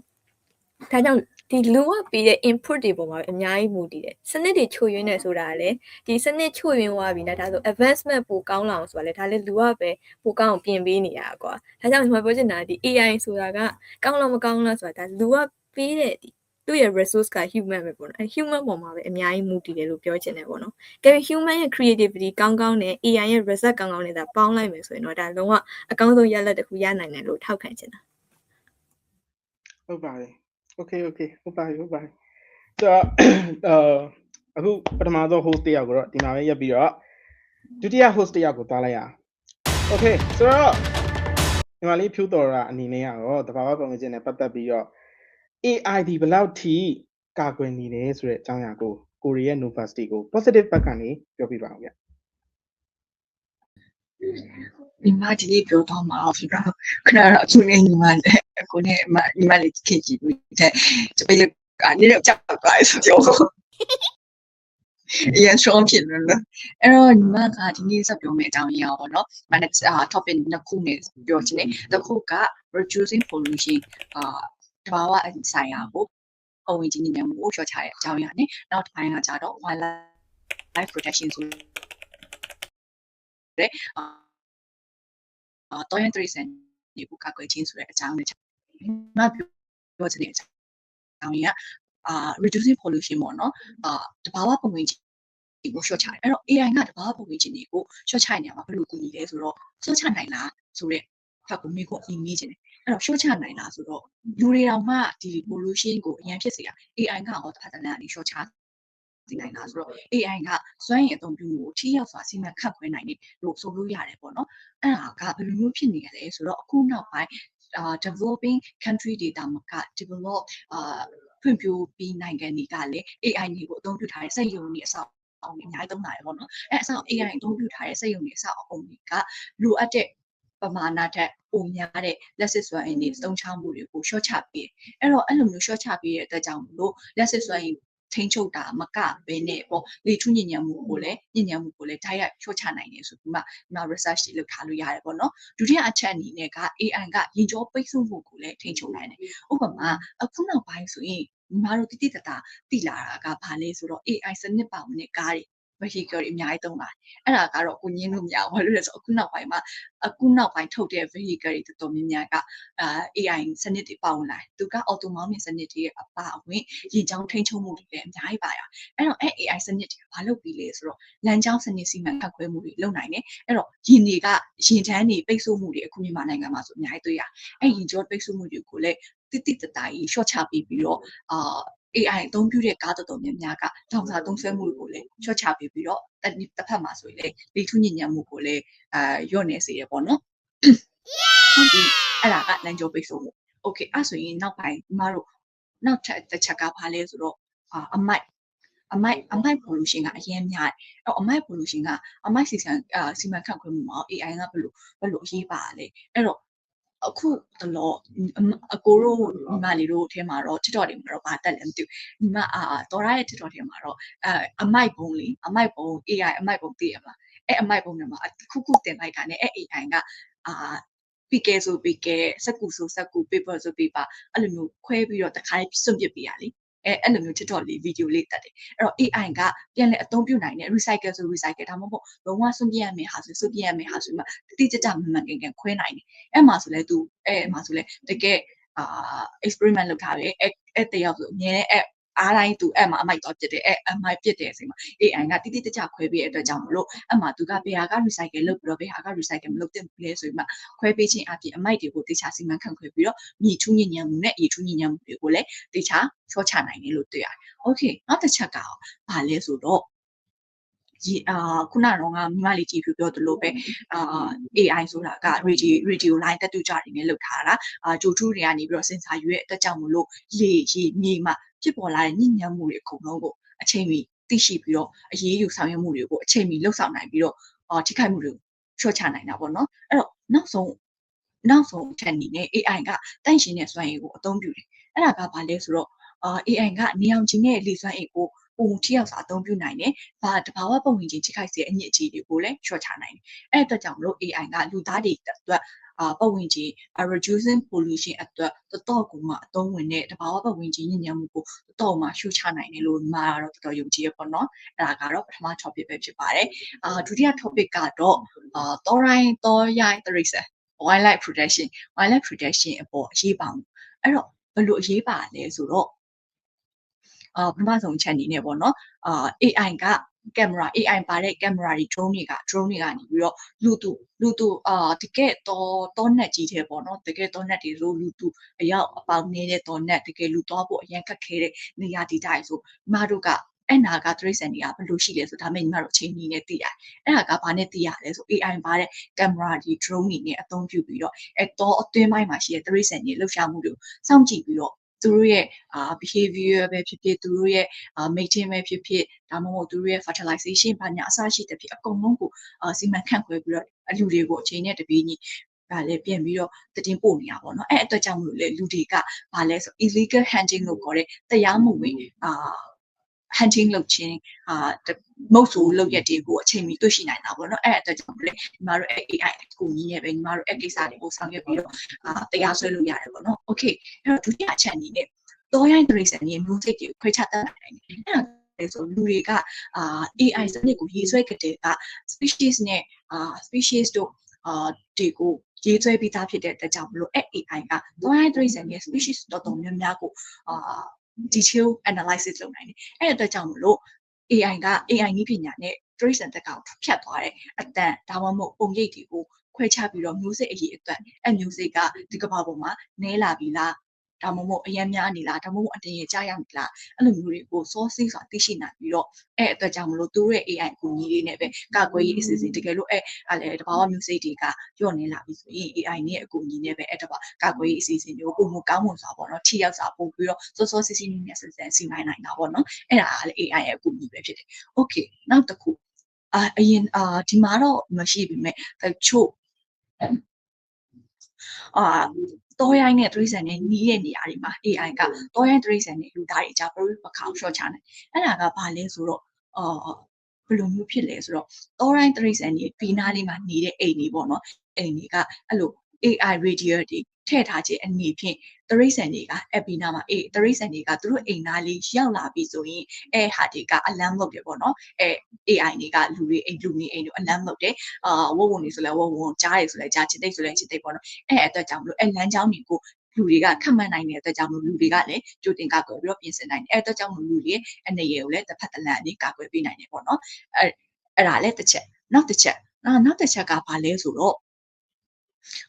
AI တွေကလူအင်အားနည်းပါးတဲ့အခြေအနေမှာတိရောက်ကြိုးအစားထိုးနိုင်တယ်အဲ့ဒါကဘာလဲဆိုတော့ပထမဆုံး channel သက်ဆိုင်တယ်ပေါ့နော်ဥပမာညီမတို့လုံးဝသွားဖို့ခက်ခဲတဲ့နေရာတွေတကယ်သွားဖို့နည်းတဲ့နေရာတွေဆိုရင်ညီမတို့ဒါပေမဲ့အဲ့နာဟာတွေလည်းအကြောင်းအရာတွေလည်းစုံစမ်းခြင်းနဲ့အဲ့လိုမျိုးချိန်မျိုးဆိုလူအင်အားတက်ညီမတို့ AI တွေကိုပို့ပြီးတော့အစားထိုးလာကြတယ်နောက်ပိုင်းမှာပေါ့နော်အဲ့လိုအစားထိုးလာတဲ့အတွက်ကြောင့်မို့လို့တော်ရိုင်း tracer တွေကိုအကြောင်းတွေကိုလည်းပို့ပြီးတော့သိရှိရပြီးတော့နောက်ပိုင်းမှာတော်ရိုင်း tracer တွေကာကွယ်ရေးတွေကိုလည်းလူအင်အားနည်းနဲ့ AI နည်းပညာနဲ့ပို့ပြီးတော့ဖြည့်ဆွတ်ပြီးတော့မှလူအင်အားနည်းနဲ့ပို့ပြီးတော့များလုပ်နိုင်တယ်လို့မှာတော့ယုံကြည်အားကြောင့်မို့လို့ AI ကနည်းပညာတစ်ခုပဲမဟုတ်ဘဲနဲ့ tracer တော်ရိုင်း tracer ရဲ့အသက်ရှင်ရေးကိုကာကွယ်ပေးတဲ့အရေးပါတဲ့မိဖက်တူလို့တော့ညီမမြင်မိပါတယ်ဟုတ် Okay ဆိုတော့နည်းနည်းလေးခြေပဖို့တော့နည်းနည်းတော့ခက်တယ်အဲ့ဒါလည်းဆိုတော့တချို့သောအရာတွေကဘယ်လိုခေါ်မလဲဆိုတော့ယုံရမယ့်အရာညားတယ်ဘာကြောင့်လဲဆိုတော့အခုနပြောသွားတဲ့ဒီလူတွေကိုအစားထိုးတွေဆိုတဲ့အရာပေါ့နော်လူတွေကနေပြီးတော့အစားထိုးတဲ့ဒီ AI ရဲ့ tech ပစ္စည်းတွေနဲ့ပေါ့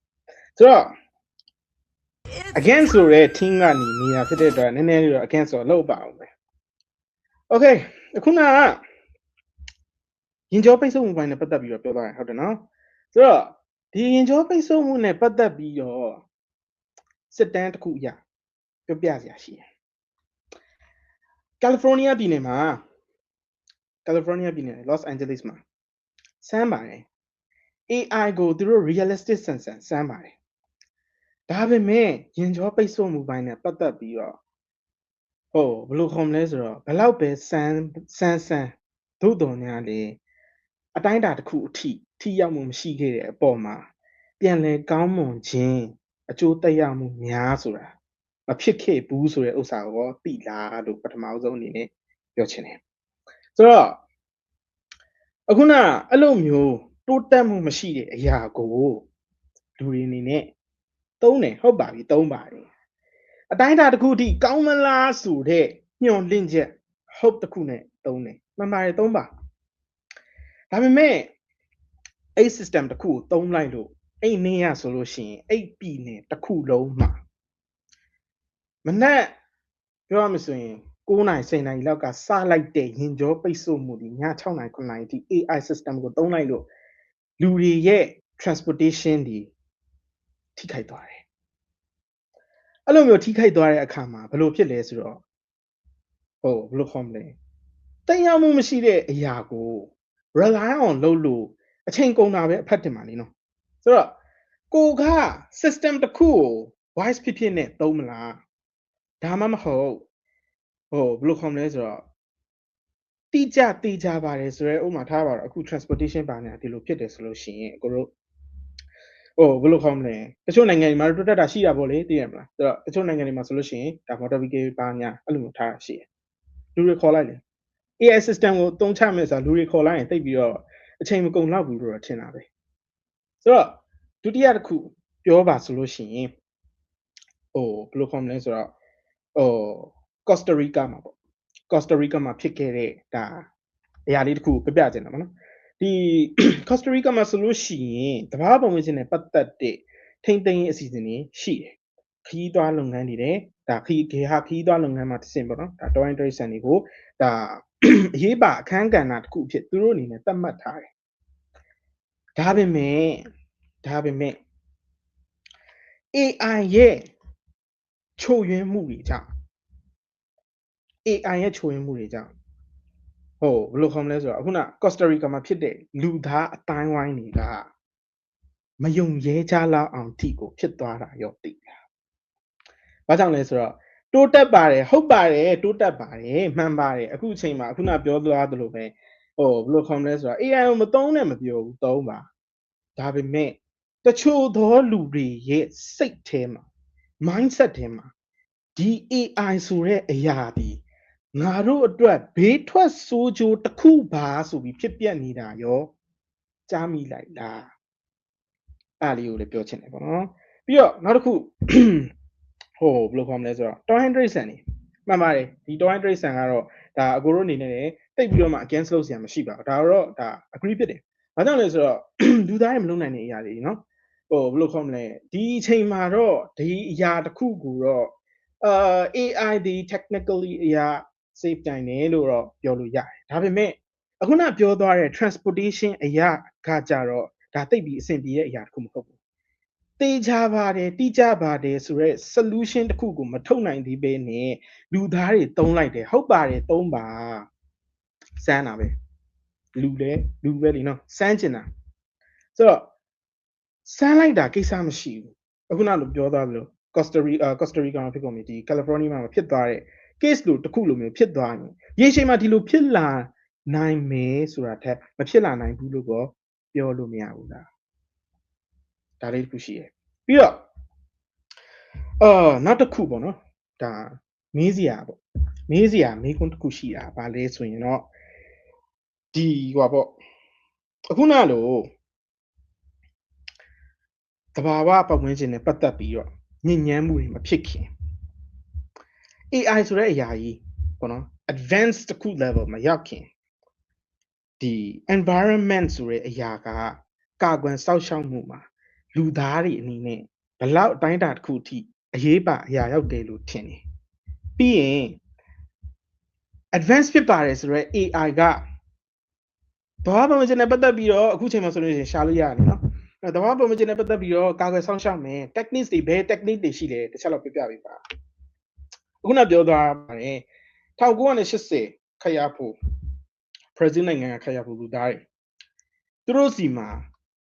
ဒီတဘာဝပတ်ဝန်းကျင်နဲ့ပတ်သက်ပြီးတော့ကာကွယ်ဆောင်ရှောက်မှုဆိုတဲ့ technique ကိုပထမအဆုံးအနေနဲ့ introduce လုပ်ခဲ့တဲ့သူတွေကြတော့ရောဒါဒီလိုမျိုးလူတွေကြတော့ဘယ်နားမှာသွားထားမလဲဒါတွေမေးစရာရှိရပေါ့နော်ဆိုတော့အခုကတော့အခုဒီဘက်မှာအခုဒီလောက်နဲ့ပဲဒါဘယ်လိုခေါ်မလဲနည်းနည်းလေး negative ဘက်မှာရက်တည်ခြင်းနေပေါ့နော်ဆိုတော့ညီမလေးပြောတော့တာကရောအခုပြောသွားတဲ့အပေါ်မှာဒါလေးဟိုဖြစ်လေပေါ့နော်အဲ့ဒါလေးတစ်ချက်ပြောပေးပါခုနကရေချိုးပေးမှုကောက်ပို့သွားရပေါ့နော်အဲ့ဒါမှတ်လေးနဲ့ against လုပ်ချင်တာကဟုတ်ပါတယ် AI ကိုအရင်ကြီးထားပြီးမယ်အဲ့လိုမျိုး signature တွေကအဲ့လိုမျိုးဖြစ်သွားနိုင်တာလေရှိတယ်ပေါ့နော်ဒါပေမဲ့ညီမပြောချင်တာကလူတွေတောင် AI မသုံးမဲနဲ့ဆိုရင် accident ကြီးအများကြီးဖြစ်တယ်အဲ့ဒါကလူတွေရဲ့အမှားကြောင့်လည်း accident အများကြီးဖြစ်နေတာအခုကဘာနဲ့တော့ဒါပေမဲ့ AI ကနေပြီးတော့ AI ကြောင့်မှတော်တော်လေးအားလုံး numbers like တိတိကျကျချင်းရှာ short ချမှုတွေတော့ကိုညင်းလို့မရအောင်ဘာဖြစ်လို့လဲဆိုတော့အဲ့ဒါက data လိုက်ကိုပြီးတော့ဖော်ပြထားတယ်ပေါ့နော်ပြီးတော့အခုပြောတဲ့ data ခုနကတိတ်တော့မကြားလိုက်ဘူးဒါပေမဲ့အဲ့လေ AI ကြောင့်တညလုံးဘာဖြစ်သွားတယ်လို့ပြောတယ်အဲ့ဒါကြောင့် အဲ့ဒါက AI system ချုပ်ရင်းတာဖြစ်နိုင်တယ်လို့ connection ကြတာကိုမဖြစ်နိုင်ဘူးလားအဲ့ဒါဆိုရင်ဒီမလေးတို့ဖတ်မှာစဉ်းစားစရာရှိသွားတာကလူတွေရဲ့အမှားဖြစ်သွားပြီ AI ရဲ့အမှားမဟုတ်တော့ဘဲနဲ့ဘာဖြစ်လို့လဲဆိုတော့ AI က connection ကောင်းကောင်းမိမှသာ AI ကအလုပ်လုပ်တာဖြစ်တဲ့အတွက်ကြောင့်မလို့အဲ့ဒါကရောconnection တိတ်မမိရဲ့နေရာမှာဆိုခုနကကိုနဲ့ညီမဖြစ်သွားတယ်လို့ပဲအကိုပြောတာညီမတိတ်ကောင်းကောင်းမကြားလိုက်ရဘာဖြစ်လို့လဲဆိုတော့ connection မကောင်းတဲ့အတွက်ကြောင့်ခုလိုမျိုးပဲ AI ကလည်း connection မကောင်းတဲ့နေရာရောက်မယ်ဆိုရင်ရော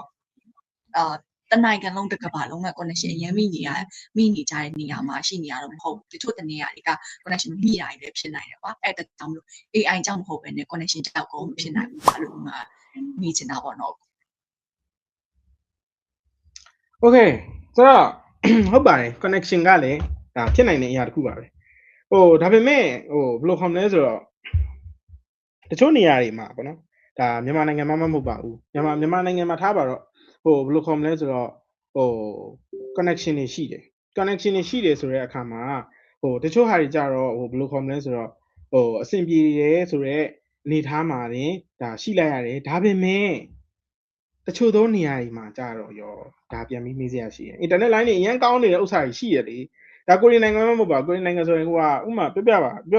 မလို့အခုထိုင်းမှာနေတဲ့သူတော်မှ line မကောင်းအခုပြောနေတဲ့တော့ဥမာ line မကောင်းဘူးလို့ပြောလို့ရတယ်ထစ်လိုက်ဆိုတော့ဒီဘက်မှာလည်းဖြစ်နေတော့ဆိုတော့ဘယ်လိုခေါ်မလဲမှန်ပါတယ်တချို့သောဒီ tech တွေပစ္စည်းတွေက internet connection တွေပေါ့နော်ဒီ internet connection တွေမကောင်းတဲ့အခါမျိုးတွေမှာဘယ်လိုခေါ်မလဲဆိုတော့လူသားရင်းမြစ်တွေကိုပဲဒါကတော့တိတ်ပြီးတော့ပြောလို့မရ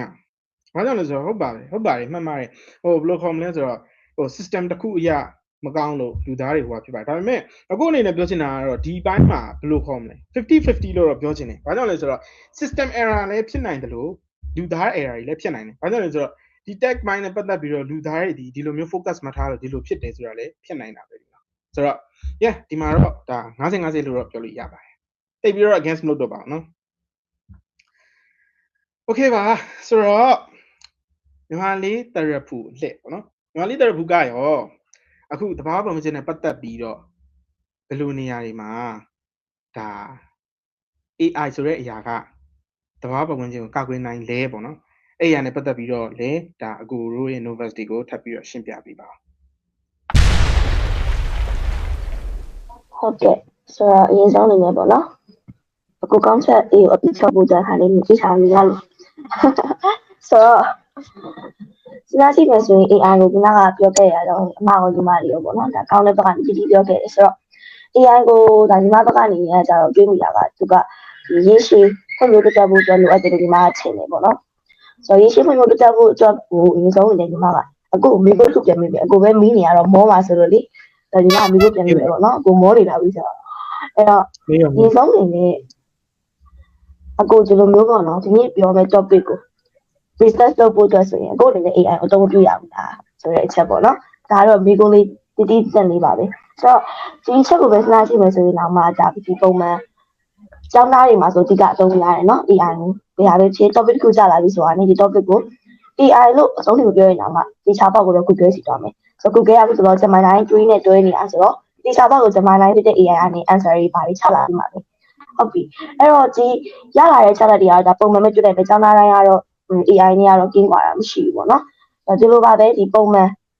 လို့သမားတွေဖြစ်စီဝိုင်းပညာရှင်တွေဖြစ်သူတို့လည်းဒီချာပေါက်ကိုတော့အနေနဲ့အများတော့ procedure တွေ check တွေကိုလုပ်ဆောင်မှုအတွက်ဆိုရင်တော့ဒါ AI ကိုတို့အနေနဲ့စီခိုင်းတာရှိနိုင်ပါဘူးပေါ့နော်အဲ့တော့ဒါလေးတော့ပပလေးပဲဒီချက်ပို့တဲ့ဟာကိုပြောမယ်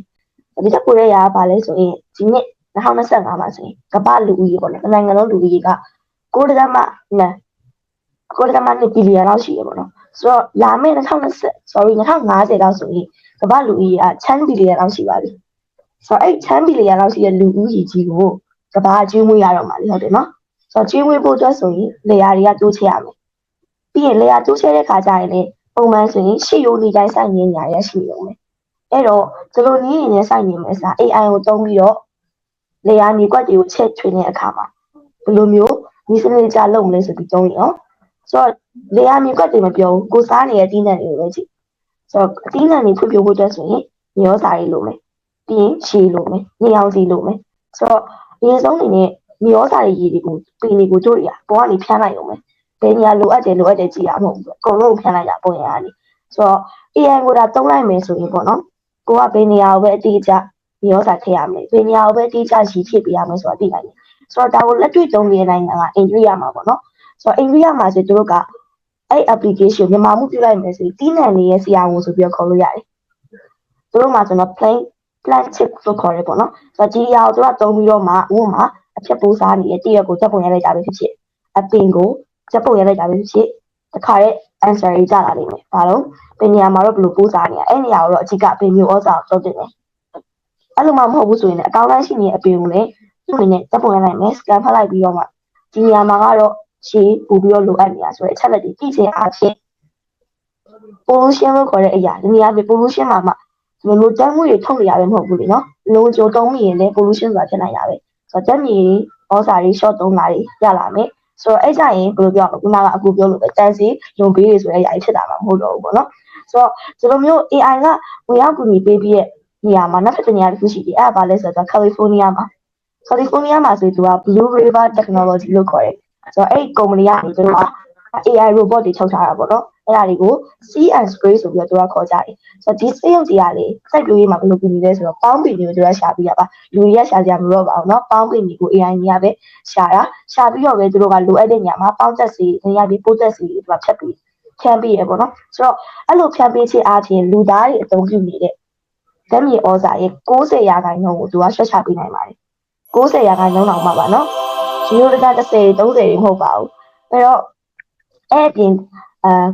်ဂျိုတုအကြောင်းပြောရရပေါ့နော်ညီမလေးတော့ကလေဆိုတော့သူကလေဂျိုတုကနေပဲမိုးလေဝသအခြေအနေကိုခံမှန်းပြီးမယ်အဲ့ပြင်ဒီကတော့အခုစိုက်ပျိုးရေးအကြောင်းပြောနေတာဆိုတော့မြေစီလွာဆိုထိုင်းမှုရောဘယ်လောက်ရှိမလဲသူတို့ဒါတွေကိုခွဲချက်စိတ်ဖြာပြီးတော့မှဒီတောင်တူလေသမားတွေကိုဘယ်ချိန်ဘယ်နေရာမှာရေလောက်ရမယ်ဆိုတာသူကတိတိကျကျပြပေးတယ်အဲ့ဒါကြောင့်မို့ရှိအလေလွင့်နေရတယ်တိတိကျကျကိုချော့သွားတယ်ဆိုတော့ဒီຢာရဲ့ရလက်နေနေရပါလေဆိုတော့တီးနှံအထွက်နှုန်းကပို့ပြီးတော့ကောင်းလာမယ်ပြီးတော့ဓာတုအသုံးပြုမှုကလည်းနည်းပါရမယ်အဲ့တော့ပြောရမယ်ဆိုရင်လူတွေကြိုက်ကြတဲ့ပါတော့ organic ဆိုတဲ့ဟာလေးနည်းလေးတော့နှီးဆက်လာတာပေါ့နော်အဲ့ဒါကြတော့မှစားတဲ့ခါကျရင်တကယ်လို့မှအာဟာရအုပ်စုနဲ့ကြည့်ရဲဆိုတဲ့ခန်းစားချက်လည်းသူရလာလိမ့်မယ်ပေါ့နော်ဆိုတော့ဒီစိုက်ပျိုးရေးပိုင်းပြီးရင်နည်းနည်းတော့ဆက်ပြီးသွားချင်တာပါလေဆိုတော့စွမ်းအင်အသုံးပြုမှုတွေဆိုတော့စွမ်းအင်အသုံးပြုတဲ့ခါကျရင်ဒါလူတိုင်းကတော့သိကြပါတယ် renewable resources နဲ့ non renewable resources ဆိုပြီးတော့ရှိတယ်ပေါ့နော်ပြန်လည်ဖြစ်တင်လို့ရတဲ့စွမ်းအင်အရင်းမြစ်နဲ့ပြန်လည်ပြီးတော့မှဖြစ်တင်လို့မရတဲ့စွမ်းအင်အရင်းမြစ်ဆိုတော့တေချာတာကတော့အခုလက်ရှိမှာဆိုရင်ဆိုတော့ဟီတော်တော်များပဲဖြစ်ဘာပဲဖြစ်တေချာပေါက်ရှိနေစီတက်စီကတော့သုံးရတာလေနော်ဆိုတော့ဒီအရာတွေကိုတို့တွေကသုံးမဲ့အစား renewable resources တွေကိုအသုံးပြုဖို့အတွက် AI နဲ့ပေါင်းပြီးတော့အသုံးပြုလိုက်မယ်ဆိုရင်တော့ဘယ်လောက်ထိကောင်းတာဖြစ်သွားမလဲဆိုတော့ကြည့်ရမယ်ဆိုရင်အရင်ဆုံးအနေနဲ့လူရပြောကြတယ်နေဆိုတာကဘယ်တော့မှကုန်မဲ့ရမှာမဟုတ်တာရနေမှာပဲနေအောင်ကြီးကအဲ့လိုပဲလေရလည်းတိုက်နေရပဲဒါပေမဲ့နေအောင်ကြီးကလည်းတစ်ခါလေကြရင်အများနဲ့နေတာနေရမဟုတ်ဘူးလေနော်လေရလည်းခါကြရင်အများနဲ့တိုက်နေတဲ့အချိန်မျိုးလည်းမရှိဘူးပေါ့ဆိုတော့ဒီလိုအရာတွေကိုဖြည့်ရှင်းမိမဲ့အရာကကြတော့ smart grid လို့ခေါ်တယ်ပေါ့နော်သူမြန်မာမှုပြလိုက်မယ်ဆိုရင်တော့ smart ချက်အားလိုင်းကြီးတွေပေါ့ဒီအရာတွေကဖြည့်ရှင်းပေးမယ်ဆိုပြီးတော့ဂျာမနီနိုင်ငံမှာပြောကြတယ်ဆိုတော့ဂျာမနီနိုင်ငံမှာဆိုသူတို့က AI ကိုသုံးပြီးတော့မှ solar energy ရပြီးတော့မှဒီလေအားလျှက်စစ်ကိုထုတ်ပြီးကြပါဘူးသူကအသုံးပြုပြီးတော့မှစွမ်းအင်ပမာဏကဘယ်လောက်ထုတ်နိုင်လဲဆိုတော့သူကကြိုတင်ခန့်မှန်းပြီးတယ်ဆိုတော့ကြိုတင်ခန့်မှန်းပြီးတော့မှလျှက်စစ်စွမ်းအင်ကရရှိလာတဲ့အခါမှာနော်ပိုွားတဲ့အချိန်ကြီးရှိမယ်ပိုွားတဲ့အချိန်ကြီးကြရင်ပိုတဲ့ຢာတွေကိုသူတို့တွေကအလေးလွတ်ဖြစ်သွားအောင်သိသိထားတယ်သိသိထားပြီးတော့မှလိုအပ်တဲ့အချိန်ကျရင်ပြတ်သုံးမယ်ဆိုတော့လိုအပ်တဲ့အချိန်ပြတ်သုံးမယ်ဆိုကြတဲ့ဟိုကကြက်အားပြတ်တာမျိုးတွေရှိတော့မှာမဟုတ်ဘူးဆိုတဲ့သဘောတက်ရောက်သွားတယ်ပေါ့နော်ဒါတွေကိုလည်း AI ကနေပဲစနစ်တကျစီမံပြီးတော့လုပ်ဆောင်သွားပြီးနေတာအဲ့ဒီဝင်းမကြည့်ပဲနဲ့ Google ကိုကြည့်ရအောင် Google မှာဆိုရင်လည်းဒါက digital literacy ဓမ္မရေးဆိုနားလည်လောက်မယ်ပေါ့နော်သူတို့တွေက data center ဆိုတဲ့အရာကိုသုံးပြီးတော့မှသူတို့တွေကအချက်လက်တွေရှာနေရတာ data center ကိုလည်းအေးပေးဖို့အတွက် ESR လိုတာပဲလေနော်ဆိုတော့အဲ့ဒီ ESR ကိုလည်းသုံးတဲ့အခါကျရင် AI နဲ့တွဲပြီးတော့မှထိန်းချုပ်ခြင်းအဖြစ်40%လောက်မှစွမ်းရည်သုံးမှုဆွဲချပေးနိုင်ပါတယ်40%လောက်မှနော်ဆိုတော့ဒီလို40%လောက်ဆွဲချနိုင်တဲ့ဟာကိုကမ္ဘာတဝန်းမှာရှိရဲ့ဒီလိုမျိုးအိမ်လေးတွေရောအိမ်ကြီးအပါဝင်စက်ရုံကြီးတွေမှာအသုံးပြုနိုင်မယ်ဆိုရင်ဘယ်လောက်တော့ကောင်းလဲဆိုတော့မြင်အောင်ကြည့်ပေါ့နော်တော်တော်မှကောင်းမှာကတော့တီးကြရဲ့ဒါပါပဲလို့ဆိုတော့ညီမက6ခင်တဲ့ဘက်ကနေဆိုတော့တီချာဘက်ကိုကောင်းနေပေါ့နော်အဲ့ဒီခုနကအစတော့ခြေလိုက်တဲ့ non renewable resources တွေဖြစ်တဲ့ကြောက်မီးတွေရှင်းနန်းတွေကိုလည်း လျှက်စစ်တပ်အားရဖို့အတွက်အဓိကသုံးတဲ့နေရာကနေမှတို့တွေကရုံးထွက်လာနိုင်ပြီးတော့ renewable resources နဲ့ပေါင်းသုံးခြင်းအပြင်ပို့ပြီးတော့မှတာယာတဲ့ကဘာကြီးရောဖြစ်လာနိုင်ဘူးလားဆိုတဲ့အကြောင်းလေးရှိလာတယ်။အဲ့တော့ဒီအပြင်မှာမှသူတို့အကိစ္စတွေအများကြီးကိုအဓိကဖြစ်ပြနေတဲ့နေရာကကြောက်ပါလေဆိုတော့မြို့ပြဆိုတော့တို့ရဲ့ဒီထိုင်နေမြို့ပြမှာဆိုရင်လူတွေဆိုမြို့ပြဆိုတာနဲ့ pollution ဆိုတာဟာကျန်ကြတဲ့ဒီဒီ pollution ကို AI နဲ့ထိန်းချုပ်လို့မရနိုင်ဘူးလားထိန်းချုပ်လို့ရနိုင်တာပေါ့ဘာကြောင့်လဲဆိုရင်ခုနကဒီမလေးကျင်ကြီးပြဿနာပြောရတဲ့မှာပါတယ်လေဇာတိဥတုတွေရောကြုံကြည့်ကြအောင်လားဆိုတဲ့ຢာတွေဒီလိုຢာတွေကနေပဲထိန်းချုပ်သွားမှာဆိုတော့ဥမာအနေနဲ့ကြည့်မယ်ဆိုရင်ကဘာမှာဆိုရင်တမွေထုတ်လို့မှုရဲ့80%ကျော်ကမြို့ပြကနေလုပ်နေရຢာတွေပဲဖြစ်ပါတယ်ဆိုတော့စင်ကာပူမှာဆိုရင် AI ကိုအသုံးပြီးတော့မှ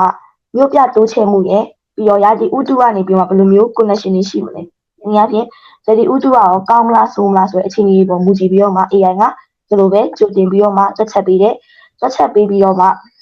အများပြည်သူတွေအတွက်အချိရောက်ဆုံးနည်းလမ်းတွေသူတို့အနေနဲ့ဖြည့်ဆည်းပေးနေရပဲဖြစ်ပါတယ်ဆိုတော့ခုနကမှချိုးတော်တာပြောသွားရတာပေါ့နော်မီးပွိုင်းတွေကိုသူတို့ကထိန်းညှိပေးတာဆိုတော့မီးပွိုင်းတွေထိန်းညှိပေးတာလေမီးပွိုင်းဆိုတာတိစာပေါက်ကတော့ပြပြမှာပဲရှိရတယ်နော်ခုနကတော့ပြောရတဲ့မှာတော့ဒီလိုတွေအခက်ခဲဖြစ်သွားရဲဆိုပြီးမြဲအနာဂတ်မှာရောအခွင့်အရေးရှိလာနိုင်လားဆိုတော့လူတွေလုပ်တယ်ဆိုကြတဲ့ဟိုကတော့လူဆိုတာအမားနဲ့กินနေဆိုတာရှိဘူးလို့လားဒါကအပေါ်ကနေကတော့အခုပြန်ပြောရတဲ့ဟာတွေပေါ့နော်ဆိုတော့လူဆိုတာတော့အမားနဲ့กินနေဆိုတာမရှိဘူးလေအများနဲ့ပြင်ဆင်နေရပါပဲအဲ့တော့ပြင်ဆင်နေရမယ့်အရာတွေကိုအခုလက်ရှိတော့ပဲကြည့်နေပြီးတော့မှဒါကြီးကတော့မဟုတ်ပါဘူးဒါကြီးကတော့ဘယ်လိုပါဆိုပြီးတော့ပြောဖို့ကတော့နည်းနည်းလေးလိုတယ်လို့ညီမတို့တွေးမိတယ်ပေါ့နော်ဆိုတော့အဲ့ဒါကြောင့်နည်းနည်းလေးပဲအကုန်လုံးထုတ်လိုက်ရမယ်ဆိုတော့ AI ကဒီတိုင်းဒီပညာအသစ်စမ်းခုပဲမဟုတ်ဘူးပေါ့နော် AI ဆိုတာဘာလဲဆိုရင်ဒါမတို့အတွက်ဆိုရင်တကယ်တော့မှအရင်စွမ်းအားကြီးရဲ့မဟာမိတ်တယောက်ဖြစ်တယ်လို့ညီမတို့ကတွေးရမှာပါအဲ့လိုကိုရီးယားတွေးလိုက်မှသာလေခုနကပြောလိုက်တဲ့ resources တွေရဲ့ပြီးတော့မှရလာမယ့် benefit တွေဆိုတော့ benefit ဆိုတာကလေအခုကနည်းနည်းလေးကြားလိုက်အများကြီးဖြစ်မှာပဲနော်အဲ့တော့ဒီအရာတွေကိုအများကြီးရနိုင်မယ့်အပြင်ပြဿနာတွေကိုလည်းမဖြစ်ခင်မှာသူတို့ကကြိုတင်တွက်ချက်ပေးရတာမလို့ဒါကတော့ဘလို့အလားအလာရှိလဲဆိုတာကိုရီးယားကြိုသိနေတဲ့အတွက်ကြောင့်မလို့ဒီဘေးရှောင်မလောင်ခေကတားဆိုတဲ့သဘောလိုပဲကြိုပြီးတော့တားဆီးလို့ရတဲ့အရာတွေအများကြီးရှိလာနိုင်တယ်ဆိုတော့အဓိကအနေနဲ့ကကြတော့ပေါ့နော် AI ကိုထောက်ခံတဲ့ဘက်ကနေပြောရမယ့်သဘောကကြတော့လူတွေနဲ့လည်းဆိုင်တယ်ဘာလို့လဲဆိုတော့လူတွေက efficiency နဲ့အသုံးပြုမယ်ဆိုတော့ AI ကတကယ်ဥမာအရန်ကောင်းတဲ့အရာဆိုတဲ့ဟာကိုအခုညီမတွေမကောက်ကျောင်းသားတွေကိုတောင်းပေးမယ်ဆိုလည်းတိတာကြီးပဲ AI မရှိဘဲနဲ့မိဆက်တန်းနိုင်ရတာလို့ပြောရင်အခုလက်ရှိဒီကျောင်းသားမှမဆက်တန်းနိုင်တာမှမဟုတ်ပါဘူးပေါ့နော်ဆိုတော့ပြောချင်တဲ့ဒီကအကြောင်းကိုပြန်ပြီးတော့ပေါင်းလိုက်ရမယ်ဆိုရင်ကြတော့ဒီလို AI ကိုသာတေးချသုံးရမယ်ဆိုရင်လောကကိုမှရေးရှည်တည်တံ့ပြီးတော့မှပို့ပြီးတော့မှတာယာဆိုပြီးလာတဲ့ကဘာကြီးဖြစ်လာနိုင်ပြီဆိုတာကိုညီမကတော့အခုပြောလိုက်ချင်ပါတယ်ဟုတ်ပါပြီပြောသားရအများကြီးပါပဲခုနအဲ့လူဆိုတာအမားနဲ့မကင်းဘူးဆိုတဲ့စကားနဲ့အရင်ပြန်စမယ်ပါဟုတ်ပါတယ်မှန်ပါတယ်လူဆိုတာအမားနဲ့ပဲကင်းတယ်ဒါပေမဲ့တချို့လူတွေကအမားကိုသိလို့အမှန်ပြင်တဲ့သူတွေကြတော့အပြစ်ပဲသွားပြောလို့ရမှာဟုတ်တယ်ပါဆိုတော့အခုနပြောလိုက်ပါတယ်စိုက်ပျိုးရေးစီးပွားရေးပိုင်းနဲ့ပတ်သက်ပြီးပြောသွားတယ် AI ကိုဒီနေရာမှာအသုံးချပါပြောသွားတယ် Okay လေသမားရဲ့အနေနဲ့ကုန်ကြစည်ဘယ်လောက်ထိကုန်သွားပြီလဲဆိုတာရောအဲ့ဒါကိုရောထက်ပြီးတော့စဉ်းစားစရာမလိုဘူးလားဥပမာထားပါတော့နိုင်ငံရေးခြားတယ်မသွားသေးဘူးကိုရီးယားမြန်မာပြည်မှာပဲကြည့်ကြည့်ရစံစဘာစိုက်တယ် AI technology ကိုသုံးမယ်စံစဘာစိုက်တဲ့လူတွေအနေနဲ့တက်နိုင်မယ်လို့ထင်တာနိုင်ငံခြားတယ်မသွားသေးဘူးเนาะအဓိကကိုရီးယားနိုင်ငံမှာပဲကိုရီးကြည့်အောင်တက်နိုင်မယ်လို့ထင်တာမဖြစ်နိုင်ဘူးဘာလို့လဲဆိုတော့ဥမာထားပါတော့ချို့ဟာလုံးဝသိနေမလားဟိုဘယ်လိုခေါ်မလဲစိုက်ပျိုးရေးစိုက်ပြီးဘီလီယံတိုင်းဖြစ်သွားတဲ့တစ်သေးဘာညာတွေတော့မပြောဘူးပေါ့ဒါပေမဲ့ဒီနေ့ဒီချိန်တွေတော့မတွေ့သေးပါဆိုတော့မဖြစ်နိုင်တဲ့အရာတစ်ခုကမြန်မာနိုင်ငံမှာပဲပြောတာပေါ့နော်ဒါနိုင်ငံသားတွေဖြစ်နိုင်ပါလေသူတို့ရဲ့နိုင်ငံတိုးတက်မှုဒါသူတို့ရဲ့ဟိုဘာညာစသဖြင့်အဲ့လိုမျိုးကြောင့်ရှိပါတယ်မှန်ပါတယ်ဒါပေမဲ့မြန်မာနိုင်ငံအတွင်းမှာကြည့်မယ်ဆိုလို့ရှိရင်တော့ဒါကြီးဒီမဖြစ်နိုင် AI technology ကိုသုံးရင်သူတို့ဒီစံစဘာစိုက်ဖို့မပြောနဲ့စံစည်းတစ်စိတောင်ရမှာမဟုတ်အဲ့လိုမြင်ထားပြီးဖြစ်သွားနိုင်တယ်ဘာကြောင့်လဲဆိုတော့ကိုရီးယားမြန်မာနိုင်ငံဒီအခုမှထားပါတော့ဘယ်လိုခေါ်မလဲဆိုရင် စီးပွားရေးအနေထားတစ်ခုအရဒါ inflation နေဖြစ်တယ် inflation နေဖြစ်တယ် AI technology ဆိုတဲ့ဥစ္စာဒီမြန်မာပတ်စံနဲ့ရှင်ကြည့်လိုက်မယ်ဆိုလို့ရှိရင် currency ဒီကြည့်လိုက်မိုးနဲ့မြေလောက်ကွာခြားတယ်ဆိုတော့မိုးနဲ့မြေကွာခြားပါတယ်ဆိုတဲ့အရာတစ်ခုကိုမြန်မာနိုင်ငံမှာသုံးနိုင်မယ်လို့ထင်တယ်သုံးနိုင်လေရေရှည်ဆိုတဲ့အရာကိုကြည့်ရတယ်ဘယ်ပစ္စည်းမဆိုဘယ်အရာဝတ္ထုမဆိုဘယ် technology ကိုမဆိုသုံးရင်ရေရှည်ဆိုတဲ့အရာကိုကြည့်ရတယ်ရေရှည်မှာဖြစ်နိုင်မှဒီပစ္စည်းတစ်ခုကိုသုံးတာဒီသုံးရတာတန်တယ်လို့ခေါ်တယ်အဲ့ချိန်ကျရင်သုံးရတာတန်တယ်လို့ဖြစ်သွားတယ်ဟိုကထားပါတော့ခုနဒီလူမှုစီးပွားရေးပေါ့ကွာဟာချက်အကြောင်းလည်းပြောပါဆိုလို့ရှိရင်ဒီစားနှံရိတ်ခါတွေစိုက်ပျိုးရေးအဖွဲ့ဆိုတာရှိတယ် FAO ဆိုရပေါ့နော်ဆိုတော့အဲ့ FAO ရဲ့တည်တနာပြုချက်အရာပြောပါဆိုလို့ရှိရင် AI နည်းပညာကိုအကောင့်ထဲပေါ်ဖို့ဆိုပြီးတော့မှဒါရှိတယ်အဲ့လိုမျိုးအကောင့်ထဲပေါ်ဖို့တော့မှသူတို့အတွက် resources မရပါဘူးလို့ပြောတော့ AI ကိုသုံးမယ်ဘယ်လိုသုံးပါလဲမေးစရာရှိသွားတယ်ဥမာပြောနောက်တစ်ခုထပ်ပြီးပြောရမှာဆိုလို့ရှိရင် technology ကိုအရင် rely လုပ်လိုက်တဲ့အခါမှာဘယ်လိုဖြစ်သွားလဲဆိုတော့လူသားတွေမှာရှိတဲ့ critical thinking တွေဘယ်ရောက်သွားလဲ critical thinking သုံးလို့ရတယ်ဘယ်နေရာမှာမဆိုအခုနပြောပါဆိုလို့ရှိရင်1980အခုနကဒါပဲပြန်ပြောနေလို့ဖြစ်နေမှာဘာကြောင့်လဲဆိုတော့သူတို့ဒီ first and foremost founder technique ဘိုင်းနဲ့ပတ်သက်ပြီးတော့စီးဘယ်လိုခေါ်မလဲ deforestation မှမဟုတ်ဘူးဒီဘယ်လိုခေါ်မလဲစိုက်ပျိုးရေးနည်းပညာနဲ့ပတ်သက်လာလို့ရှိရင်1980ဟိုမှ AI မှပေါ်တာမှမနေ့တနေ့မှပေါ်တဲ့ကိစ္စဘယ်လိုလို့ဒါကြီးဒီလက်ခံနိုင်စရာအကြောင်းရှိမှာလဲဥမာထားပါတော့အခုနကိစ္စကိုပြန်ဆက်ရမယ်ဆိုလို့ရှိရင်ဒီနည်းပညာအလွန်မင်းပေါ့နော်ဦးစားပေးရဒီဘယ်လိုခေါ်မလဲဆိုတော့ဖွံ့ဖြိုးတိုးတက်ရေးဌာန IED ဆိုတာရှိတယ်သူတို့ရဲ့အစီရင်ခံစာတစ်ခုအရာပြောပါဆိုလို့ရှိရင်စိုက်ပျိုးရေးနည်းပညာတွေအာယုံစိုက်တာဟာသူတို့ရဲ့အချက်ချာကြတဲ့လိုအပ်တဲ့ဥစ္စာတွေကိုလှစ်လျူရှုနေတယ်လို့ဖြစ်နေတယ်ဒီလိုစစ်တမ်းကောက်ချက်တွေအရာတွေ့တော့ basic needs တွေကိုအရင်ဆုံးမဖြစ်ဘဲနဲ့ AI ကိုသုံးရင်သူတို့ဘာဖြစ်သွားမလဲအများကြီးဒုက္ခရောက်သွားနိုင်တယ် basic needs ဆိုတာဘယ်နေရာမှာမဆိုရှိတယ်ဘယ်လောက်ပဲတိုးတက်နေတဲ့နေရာမှာပဲဖြစ်ပါစေ basic needs ဆိုတာရှိတယ်အဲ့ basic needs ဆိုတာမဖြစ်နိုင်သေးပဲနဲ့အလန်းကျဲအလယ်လက်သွားရင်အကုန်လုံးမဖြစ်တဲ့နိုင်ဖြစ်ကုန်လိမ့်မယ်အဲ့လိုမျိုးဖြစ်သွားနိုင်တယ်ပြီးတော့ခုနကုန်ကြစရိတ်ဘယ်လိုခေါ်မလဲဆိုရင်ဒါမြန်မာနိုင်ငံမှာဆိုတာတဲ့ဒါနည်းနည်းလေးတော့ဒါ scope တစ်ခုနည်းနည်းတော့ချိန်ရမယ်ပေါ့နော်ဘယ်လိုခေါ်မလဲအိန္ဒိယနိုင်ငံမှာအိန္ဒိယလောက်စံစားတာအိန္ဒိယလောက်ထမင်းစားတာအိန္ဒိယလောက်ဂျုံစားတာအိန္ဒိယပဲရှိတယ်အဲ့လိုမျိုးဂျုံစားတဲ့နိုင်ငံမှာတော့မှစံစပါးဂျုံနေစိုက်ကြတယ်မစိုက်ဘူးပြောတော့စိုက်တယ်အခုနပြောလို့ပဲလူစမ်းကြည့်ချင်တယ်ဘယ်အရာမဆိုအစ်စ်တော့ရဆိုအကိုတို့လည်းစမ်းကြည့်ချင်တာဟုတ်တယ်နော်ဆိုတော့အဲ့လိုစမ်းကြည့်ချင်တယ်စမ်းပြီးသုံးလိုက်တယ်သုံးလိုက်တော့ဘာဖြစ်လဲဆိုတော့သုံးလိုက်တဲ့ပတ်စံပေါ့နော်ငွေအမောက်တစ်ခုကအရင်တည်းကစိုက်ရတဲ့အပြင်ရန်ပုံငွေတွေမှာပြန်တောင်းရတယ်ဆိုတော့စဉ်းစားကြည့်ပါပစ္စည်းတစ်ခုကိုသုံးတယ်အခုနဟာပဲပြန်ဆက်ပါမယ်ပစ္စည်းတစ်ခုကိုသုံးတယ်ဟုတ်ပါပြီသုံးပါမသုံးနဲ့မပြောသုံးပါဒါပေမဲ့အခုနပြောသွားတဲ့ basic needs တွေအခုနပြောသွားတဲ့လိုအပ်ချက်ဆိုတဲ့တိလေးတော့လိုအပ်ချက်တွေကိုမဖြည့်နိုင်သေးမဲနဲ့အလန်းကျဲအလေလက်လို့ရောရမရဘူးဆိုတော့ပြောချင်တာကဘာလဲဆိုတော့အရာတစ်ခုကိုအကောင့်ထဲပေါ်တယ် development ဆိုတဲ့ဥစ္စာဒီအချိန်မှာဘယ်လိုဖြစ်သွားမလဲဆိုရင် scope တစ်ခုအရာဖြစ်သွားပြီ scope တစ်ခုတည်းကိုဝင်သွားတဲ့အခါမျိုးတွေမှာဟာ AI ဒီဟာဖြစ်ပါတယ် DID ဟိုဟာဖြစ်ပါတယ် AI sustainability development ဟုတ်လို့လားတေချာလို့လားမင်းစရာရှိသွားတယ်တေချာလို့လားဖြစ်နိုင်ပါမလားခုနညီမလေးပြောတော်တာကဘယ်လိုခေါ်မလဲဒီလူသားတွေအကြောင်းနဲ့ပတ်သက်ပြီးတော့ပြောသွားတဲ့အခါမျိုးတွေမှာတစ်ခါလေကြောက်လို့ရှိရင်ဟုတ်ပါတယ်ညီမလေးပြောရလဲမှန်ပါတယ်ဘယ်လိုခေါ်မလဲဆိုတော့ဘယ်လိုခေါ်မလဲ50-50ပြောလို့ရတဲ့အနေအထားတစ်ခုကွာသိလားအခုနပြောရယ်ပေါ့နော် ဒီ robot တွေဖန်တီးတာဟုတ်ပါတယ်မှန်ပါတယ် robot တွေလည်းဖန်တီးသားပါသေးတယ်ဒါပေမဲ့ဒီ robot တွေအကြောင်းနဲ့ပတ်သက်ပြီးပြောပါဆိုလို့ရှိရင်လည်းလူသားတွေအနေနဲ့ဖန်တီးတာဟုတ်ပါတယ်90လို့တော့ပြောလို့ရတယ်အရင်ကတော့ပြန်ပြင်းတော့ပါဘူးဘာကြောင့်လဲဆိုတော့ဟိုဘယ်လိုခေါ်မလဲရှေ့မှာပြောရတယ်လည်းများသွားတယ်လို့ပါပဲဆိုတော့ okay ပါဆိုတော့ဒါတော်ကီဖုတ်တာလည်းတော်တော်များသွားပြီနားထောင်နေသူတွေလည်းဒါအများကြီးနားထောင်ပြီးသွားပြီလို့ထင်တယ်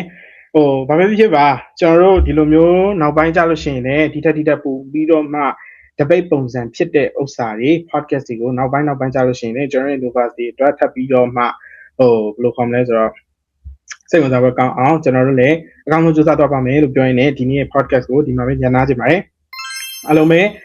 နောက်ထောင်နေတဲ့အတွက်ကျေးဇူးအများကြီးတင်ပါတယ်ဆိုတော့နောက်ထပ် podcast မှာပြန်ပြပါမယ်ဟုတ်ပါပါဗျ